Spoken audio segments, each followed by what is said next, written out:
Assalamualaikum warahmatullahi wabarakatuh. Perkenalkan, nama saya Fauzin Zoki dengan NIM 3121629. Saya di sini akan mempresentasikan studi kasus PT Telkomsel. Nah, latar belakang dari PT ini yaitu PT Telkomsel. PT Telekomunikasi Seluler Telkomsel adalah salah satu perusahaan telekomunikasi terkemuka di Indonesia. Berdiri pada tahun 1995, Telkomsel telah menjadi operator seluler terbesar di Indonesia, melayani lebih dari 170 juta pelanggan. Keberhasilan perusahaan ini tidak lepas dari kepemimpinan yang efektif dan strategis, manajemen yang inovatif. Selanjutnya, masalah atau tantangan.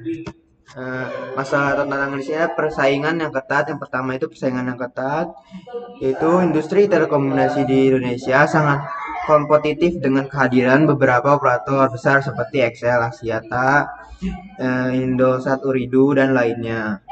Yang kedua itu perubahan teknologi. Perkembangan teknologi yang tepat menurut Telkomsel untuk terus berinovasi dan mengadopsi teknologi terbaru seperti 4G dan 5G. Yang ketiga itu keputusan pelanggan. Menjadi keputusan pelanggan dalam menjaga kepuasan pelanggan dalam menghadapi layanan yang semakin kompleks dan ekspektasi yang terus meningkat. Selanjutnya, deskripsikan kasus. Jadi latar belakang PT Telekomunikasi Seluler Telkomsel adalah operator seluler terbesar di Indonesia, didirikan pada tahun 1995 dengan lebih dari 170 juta pelanggan. Telkomsel telah menjadi pimpinan dalam industri telekomunikasi di Indonesia. Kesuksesan Telkomsel tidak lepas dari peran kepemimpinan yang kuat dan visi strategi yang ditetapkan oleh para pemimpinnya. Masalah yang dihadapi yaitu menghadapi persaingan pasar, mengadopsi teknologi baru, dan mempertahankan kepuasan pelanggan. Baik, selanjutnya analisis gaya kepemimpinan. Jadi definisi kepemimpinan, pemimpin utama dari PT Telkomsel yaitu adalah Hendry Mulyana Syam, founder dan akses CEO perusahaan. Dan gaya pemimpinan yang dipilih itu adalah gaya pemimpinan visioner, eksklusif, adaptif, dan transformasional. Selanjutnya itu kepemimpinan visioner. Apa itu sih kepemimpinan visioner itu? Jadi kepemimpinan visioner itu karakteristiknya adalah kepemimpinan visioner ini di Telkomsel memiliki kemampuan untuk melihat lebih jauh ke depan, merumuskan visi strategi, dan mengimplementasi tim untuk mencapai tujuan jangka panjang. Terus implementasinya itu adalah salah satu contohnya menerapkan gaya kepemimpinan visioner adalah peluncuran teknologi 4G, LTE dan persiapan untuk teknologi 5G. Kepemimpinan visioner di Telkomsel berhasil mengidentifikasi kepemimpinan adopsi teknologi baru untuk mempertahankan keunggulan kompetitif di pasar.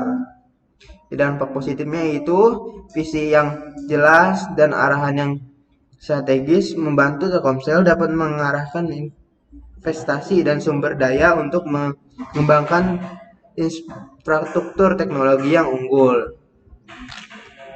Yang kedua itu kepemimpinan inklusif, yaitu gaya kepemimpinan ini menekankan pada keterlibatan seluruh anggota tim dalam pengambilan keputusan dan menghargai kontribusi setiap individu.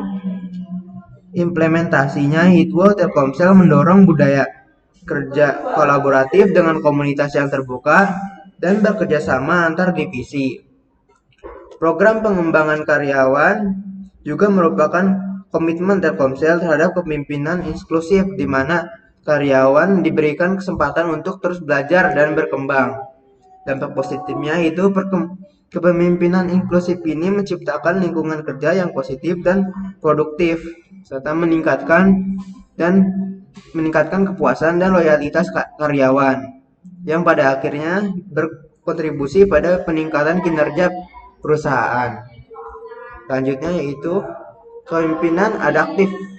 Kepemimpinan adaptif merupakan mampu merespon dengan cepat terhadap perubahan lingkungan eksternal dan internal, serta memiliki fleksibilitas dalam strategi dan operasional. Implementasinya itu selama pandemi COVID-19, Telkomsel menunjukkan kemampuan adaptasi dengan mengubah operasional dengan mendukung work from home dan belajar online. Pemimpin di Telkomsel juga menyesuaikan strategi bisnis secara cepat untuk merespon perubahan kebutuhan pasar dan perilaku konsumen.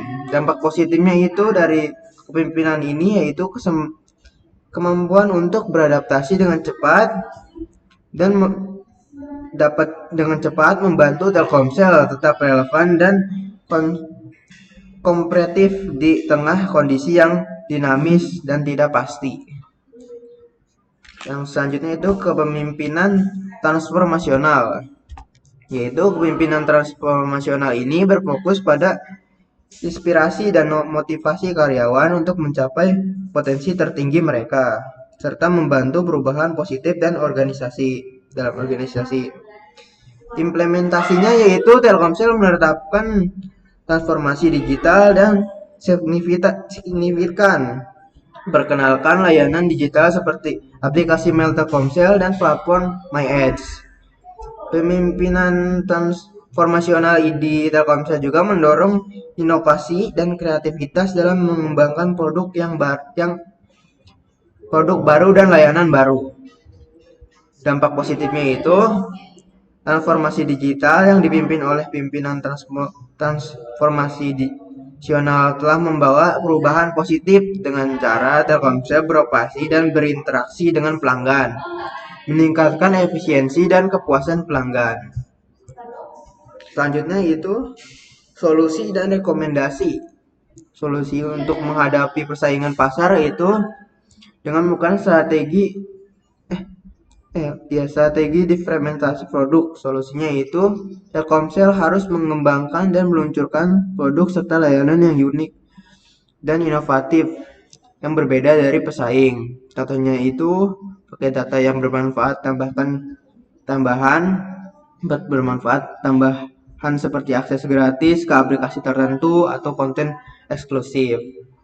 Yang kedua itu mengadopsi teknologi baru. Masalahnya itu investasi dan infrastruktur. Solusinya Telkomsel harus terus menginvestasikan dana dalam pengembangan infrastruktur teknologi, terutama untuk mendukung implementasi 5G. Yang ketiga itu mempertahankan keputusan pelanggan, itu meningkatkan layanan pelanggan. Solusinya itu meningkatkan kualitas layanan pelanggan melalui pelatihan staf, memperbaiki sistem manajemen keluhan, serta menyediakan berbagai kanal untuk mendukung interaksi pelanggan. Selanjutnya yaitu referensi yang saya ambil dari beberapa jurnal. Yang pertama itu Inclusive Leadership dan Employee Engagement of Critical Drivers of Sustainability in Telecommunication Company. Jadi artikel ini membahas pengaruh kepemimpinan inklusif terhadap keterlibatan karyawan di perusahaan telekomunikasi di Namibia. Menekankan pentingnya empati dan perilaku non-hierarkis dalam meningkatkan keterlibatan tim dan kinerja inovatif MDPI. Yang kedua yaitu Leadership Style and Employee Retention in Telecommunication Industry in Kenya, yaitu a case study of Safaricom Limited Nairobi. Jadi studi kasus ini mengeksplorasi bagaimana gaya kepemimpinan mempengaruhi retensi karyawan di industri telekomunikasi Kenya dengan fokus pada perusahaan Safaricom MDPI. Yang ketiga itulah the impact of leadership style on employee performance in telecom engineering company. Jadi artikel ini meneliti dampak gaya kepemimpinan terhadap kinerja karyawan di perusahaan teknik telekomunikasi, menunjukkan hubungan positif antar gaya kepemimpinan tertentu dan kinerja karyawan MDPI. Baik, selanjutnya yaitu penutup. Baik, terima kasih telah menonton presentasi tentang kepemimpinan di PT Telkomsel. Maaf jika ada salah-salah kata. Wassalamualaikum warahmatullahi wabarakatuh.